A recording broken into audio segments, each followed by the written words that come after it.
Go ahead, Jake. Make jokes. And just asking, we can edit this. Like, it's not like a one take and like cut. No, I edit everything because I splice Yeah. video into it. Yeah, I just want to make sure. Yeah. Like, we can talk now and it's not ruining Absolutely. anything. Okay. No, absolutely. Nope. No problem. Can I help it if I'm excited? Hi, I'm Rodney, and I'm here with my friend David, and we're doing, we've got Pikes Peak in the background in Colorado Springs, and so we are here to talk about a mountain episode of Star Trek Deep Space Nine, The Ascent. David, you want to talk a little bit about your experience with mountains? Sure. Well, first, thank you for having me, and I'm glad we're able to film this with lovely Pikes Peak in the background, a real 14er. We're going to get to why that's important in a little bit. Yeah, I've lived in Colorado now for coming up on 9 years. That's hard to believe. And coming here, I loved hiking and camping. One of my first goals was to hike the entire Colorado Trail, which is 500 miles, Denver to Durango. And that's through the mountains, through the Rockies. And you get up pretty high. The top point is over 13,000 feet. So did that for a few years in chunks and did a lot of other camping and hiking in the mountains. And then once that was over, started focusing on 14ers, which are the tallest mountains in Colorado. There are 53 or 58, depending on which camp you're in. I've currently done 35, and I've done a few of them multiple times. So I love the mountains, love hiking the mountains, love everything about the mountains. All right. That was funny. That's great. Should we redo that? No. So yesterday, we just climbed a 14er. We did. We did Huron Peak over in the Swatch, kind of central Colorado-ish. Yeah. We've got some mountain experience to talk about with this episode, so we're going to bring some things up as we talk about it. All right, you've made your point. A story, right, is Quark and Odo. Odo is taking Quark to, he believes that he has arrested him. Yep. And he's taking him before a grand jury. But in essence, Quark was a witness. And so we actually start with Odo being very smug and letting his guard down. And that's why all this stuff happens. I've won. Because when all is said and done, I'll be heading back to Deep Space Nine, and you'll be spending the rest of your life in a Federation penal colony. I like how there's a bit of, would you call it deception in the plot? Or like a bit of a twist? I think a lot of mountaineering is a bit of a twist. I like to say never be careless with the truth. I think I told you that in our recent adventure. I wasn't dishonest, but I didn't want to tell you everything. And it seemed like there was a little bit of that component, that there was information out there that the character, Odo in particular, didn't fully realize. What are you reading? Nothing that would interest you. Don't be so sure. Quark, give me that. I love there's a moment where Quark takes the pad and he's reading a book. Yeah. Right? And I love that Odo turns away from the camera because he doesn't want Quark to know what he's reading, but he also doesn't want us to see his sort of reaction to him reading. Yeah. And I thought that was a pretty nice moment. Tell the Federation Grand Jury on Inferna Prime. Federation Grand Jury? Brother, what have you done now? I haven't done anything. What do they want to talk to me for? Oh, I think you know. You wanted me to weigh in on mountaineering things. You know, it is an interesting beginning to a journey like that. Usually those journeys are built around trust and camaraderie, companionship, and it was the opposite. So it was kind of setting it up for conditions you do not want when your life is on the line in the mountains. But I'm sure we'll get to that. I would share my book with you, Rodney. If I had a book, I would share it. If I had, would you have told me the truth? Or would you have lied like you lie about everything? They get to their mountain differently than we did. Yes. So what we did was we drove in a four-wheel drive vehicle up to the trailhead, to the upper trailhead, and they crash landed at their mountain. It says that all the food, except for a ration each, were destroyed in the explosion. How big was this explosion? Because I saw like the sci-fi TV show Sparks, and then they crashed. But they've got this big giant transmitter they're hauling around, but they don't have any rations. One package for you, one package for me.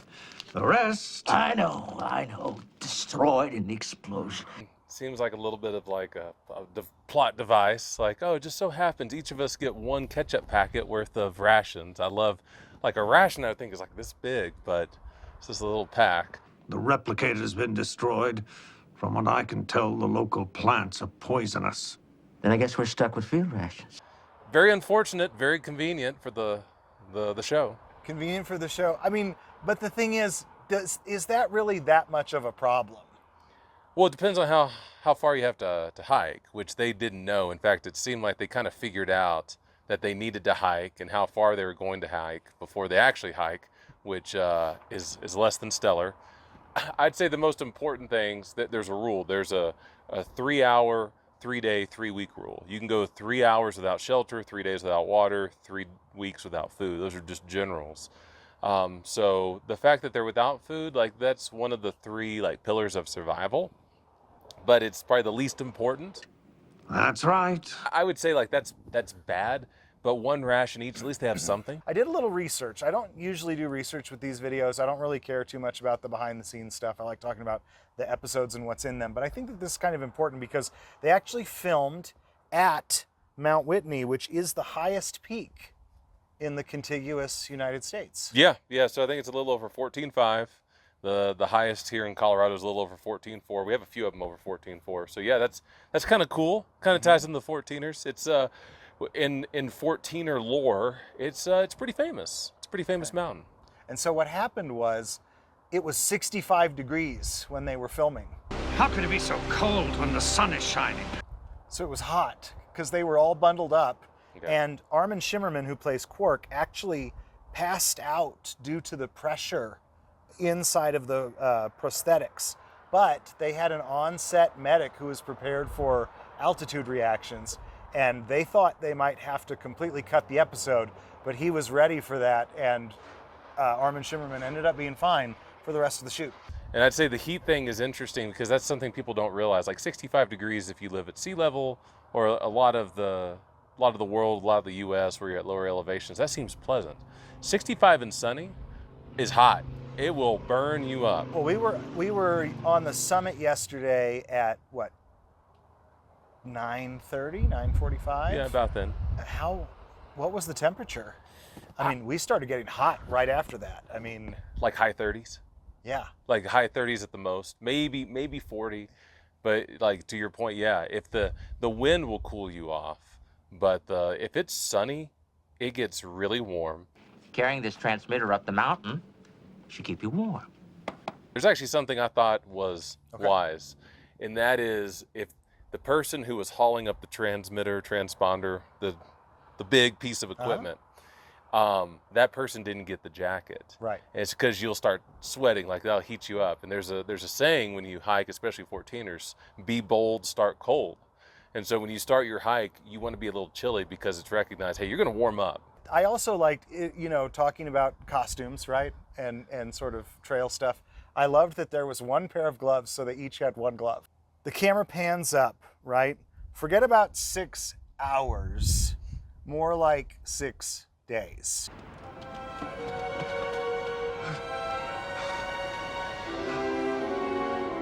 Forget about 6 hours. It's more like 6 days. We did 14,003. Okay? This is 14,505. Yep. How long would that actually take? It depends on like where they started, but it looked like they started kind of in the tree part of an alpine terrain. I'd say probably like, let's say 8,000 to 9,000 feet. It seemed like that, give or take. Let's say that they're untrained but motivated, to your point. A few hours, given that they're probably shooken up a little bit. They're not on their A game. They don't have a trail, which would all help their speed. I would anticipate them being able to gain 1,000 feet an hour. So let's say 8 to 12. Usually the tree line's around 12,000. That's 4 hours. So maybe 5. I could do 6. 7 might be pushing it, but 6 I could do. So maybe they did a little research there, but it depends on how far down they started. But it seemed like they started kind of high. And I just realized, because I was thinking about this, we had 2 sort of false summits on Huron Peak. We're almost to the tree line. After that, we've only got a Few more hours of climbing left before we can set up the transmitter. They get to a false summit. They don't say that, but they have one in the episode. And I thought that was interesting that that was included in there. It makes me think that somebody with some mountain experience actually wrote this episode. Yeah, are you talking about when they said not 6 hours, 6 days? Yeah, but they get up there and then they see the actual peak. That's a low false summit. So that, Right. that shows that those characters were not skilled in mountaineering, because you would know we are still really low. You talked about this yesterday. You made a joke while we were on the trail about the Ascent, that you and I would start fighting. My thought was, maybe they shouldn't pick on each other while they need to work together to succeed, because they both spend a lot of time putting each other down. You never could afford to join, could you? All those years of scheming and lying and cheating, and you're still too small time for the Orions. Yeah. They both expose the failures in each other, and they know each other very well. You spent the last 10 years of your life trying to catch a nobody, with little success, I might add. So you tell me, which one of us is the bigger failure? Yeah, that's real bad. You don't want that in a mountaineering experience, especially if it's dangerous. You want to be positive. Even if there was someone I didn't like and we're in that situation, I'd say maybe more stoic would be like the route. Like, hey, we know we don't like each other. We can go back to not liking each other, but right now I need you so that we don't die on this mountain. Right. I'm glad you didn't wake me up by hitting me. I could have. Quark, Wake up. Wake up. wait, Quark, stop hitting me! Yeah, I do. He's just hitting him on the face. Yeah, that's less than ideal.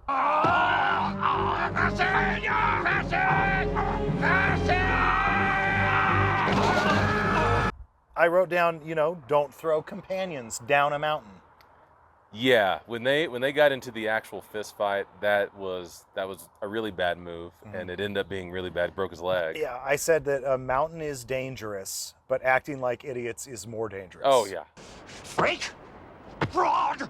Fascist! But that kind of goes par for the course. That's why they're in trouble in the first place. They can't collaborate. Yeah, you don't want to get in a fight with someone. You want to be on your A game. You want a clear mind, not how can I physically harm the one person who's in this with me and can help me out. That's bad.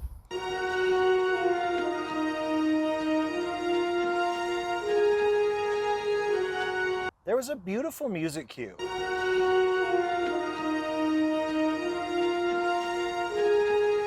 During that montage of that going through the mountain. I really loved it.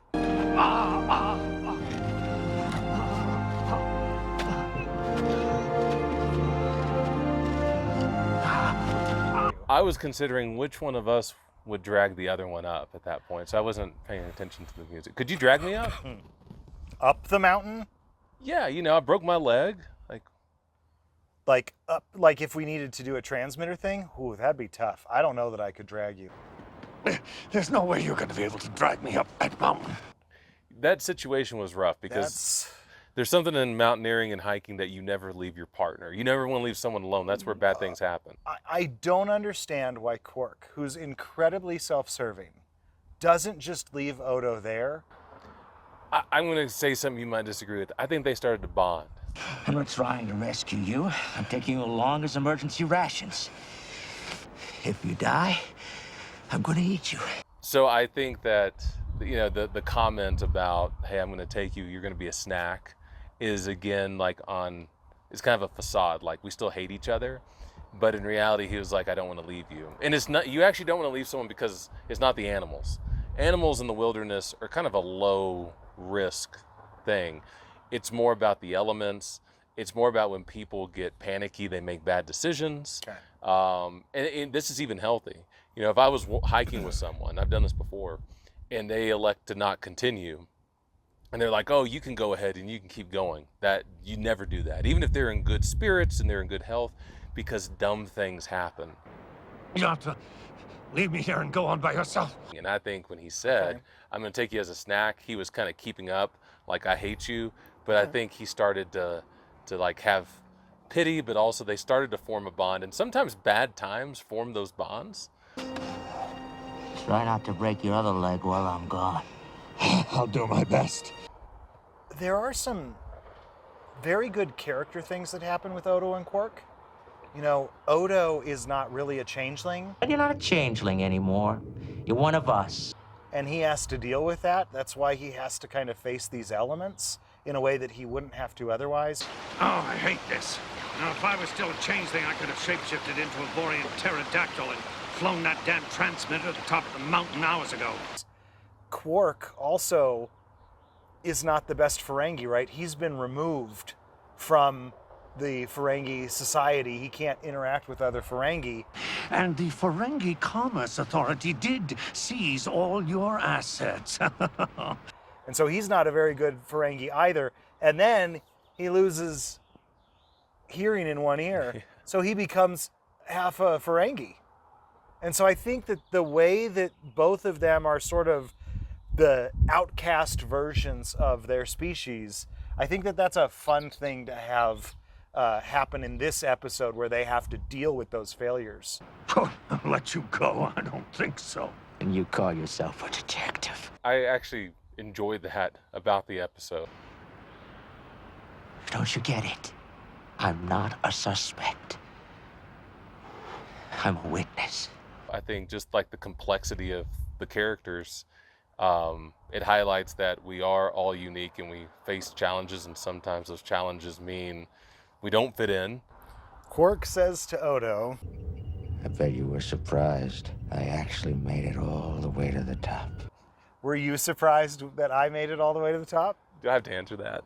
Go ahead. I was happy, which is a difference than these characters, I think. Well, I guess they were happy because they survived. We survived. We did. I wouldn't say I was shocked. I admired that you made it to the top. Okay. I think you did a good job. And, you know, you had a good, solid pace. And it wasn't a fast pace, we talked about that, but it was a solid pace. Your spirits were high. It was basically the opposite of these two. You know, like, we didn't argue. You didn't throw me down the mountain. I did not throw you down the mountain. That was very helpful. No broken legs. It's very helpful. But I wouldn't say I was overly surprised, but I was more like, hell yeah, like you made it, and this is good. And I told you this is one of those things you're going to remember the rest of your life, and you're going to cherish it, even the bad times.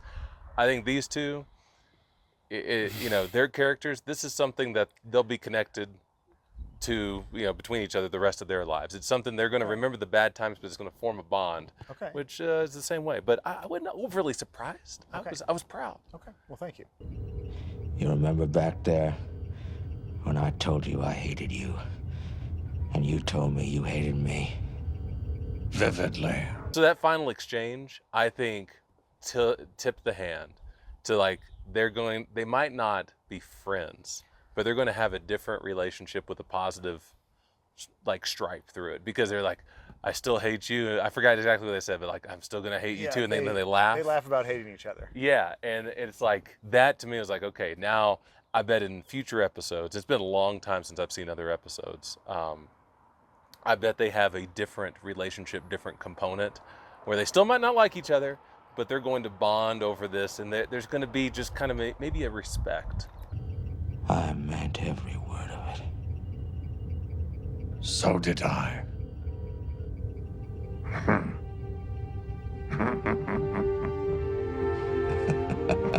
I thought that was actually a really solid moment. Probably my favorite moment of the episode. Can I help it if I'm excited? My son is coming home. So let's talk about the B story. Let's talk about Jake and Nog moving in together. It's horrible. You know, Nog and Jake have now switched roles, right? Jake starts the series as kind of the good son, and Nog is the outcast. And now Jake is like the slob writer who doesn't ever go to bed and just wants to play games. And Nog is disciplined and studious and, you know, writes his father up on report for an untidy toolkit. He put me on report the other day, said my toolkit was untidy. That's the exact word he used, untidy. Honestly, I didn't like those two. I was not a big fan of the B story. It's horrible. I mean, I can comment all day on these people, but it was frustrating to watch. Well, I wrote down that my biggest problem with the episode is how Jake seemingly trashes the whole place. Yeah. It felt unrealistic in every way. I'm like, he didn't bring much. He didn't even bring all his stuff. He just wanted to get out of there. And everything is just all over everything? It just doesn't make sense. They were a bit of a caricature of a like late teens, early 20s. Like I think back in college, like those are attributes that roommates would have at that time, but they were overemphasized to the point it was like, oh my gosh, eye roll, give me a break. You can't keep our quarters clean for one day? A man's gotta live. Well, Jake's response to trashing the whole place was, a man's gotta live. You think it's the Academy? What else could it be? I was afraid he might be a changeling. I love that Nog has changed so much that Rom believes he is a changeling and draws blood from him in the middle of the night. That is extreme. That was great. That is extreme. It was extreme, but I loved it. I like that in real life, people do change. And, especially during that time of your life, late teens, say through mid-20s. Lights! Even though I admire his dedication and his duty and all these things, way over the top, gear down, big shifter. You don't need to go that hard, especially with your buddy. I'll do the clean on the odd number days, and you'll do it on the even ones. We're going to clean every day? No, just the odd and even ones. I also have to criticize Nog when he was lifting weights. He's obviously into it. Yeah, form, the lift itself, the facility, the amount of weight, that's what stood out to me. I'm glad he's working out, but it's not like he is a specimen. Yeah, I find Nog just annoying in every episode that he's in. So. He was annoying. I inspire him. I do love that both Nog and Jake cannot protest Commander Sisko. That the solution is just, nope, these are orders, this is what's happening. Sir, I really must protest. Cadets don't have that privilege. Neither do you. I actually really like the Rom Sisko stuff and the way that they deal with their sons. I sometimes wish Jake had a little more of Nog's self-discipline. And I wish Nog had Jake's ability to enjoy himself. I love Avery Brooks' portrayal at the beginning when Jake's leaving, when he's moving out. He's going through the process of the empty nest. Yeah, and respects him. He's like, oh, I can come over once a week and maybe twice. I can count on dinner once a week, right? Yeah. So and that's a normal parental reaction because you want to stay close to your kids, but giving him space and respecting it. I thought that was good. I thought that was real. And so acting-wise, I love Rom and Sisko and the way that they do their part, but then Jake and Nog are the main, and it just, You've been shouting orders ever since you moved in here.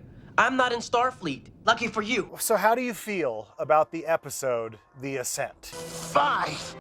I thought it was okay. I thought it was a bit of a caricature at times, especially the B story. Even the A story, I think real situations people would come together and be like, we're not going to fight right now. We're going to survive. What do you want me to do? Stay here and trade insults until we both starve to death? I was entertained. What? I did see that there was some wisdom in they probably got some input from someone who does hiking, mountaineering, camping, and that sort of thing. And there were pretty big gaps on some of the approaches in which they made it to the mountain. But hey, I admire that they made it. That's what matters. I really like the interpersonal piece, especially at the end between the two main characters. And I think that's real life. Even if you don't like someone, you go through some stuff, and at the end, there's just a different relationship. Where's it coming from? Inside your head. Shh. I said be quiet! I can watch the episode, but I don't rewatch it a lot. It's not a bad episode, but I think it actually has more problems than most episodes, even that I would consider bad or that people don't like. That's it? That's all you have to say? I'm very lukewarm about it, to be honest, but I did want to talk with you about it just because we climbed a mountain yesterday. We did. We climbed it, and we got to the top. Yep. And we even used a communication device, 2 of them at the top. So a lot of similarities, just no broken legs. So we were in much better shape. Absolutely. And we're just, quite frankly, better people, better Nog says Jake is a slovenly, undisciplined, unfocused writer. Thank you so much for doing this with me. Absolutely. Thanks for coming out. I'm Rodney Donahue, and this is my friend David, and you have just watched Deep Space Nine's The Ascent. Was that what you wanted?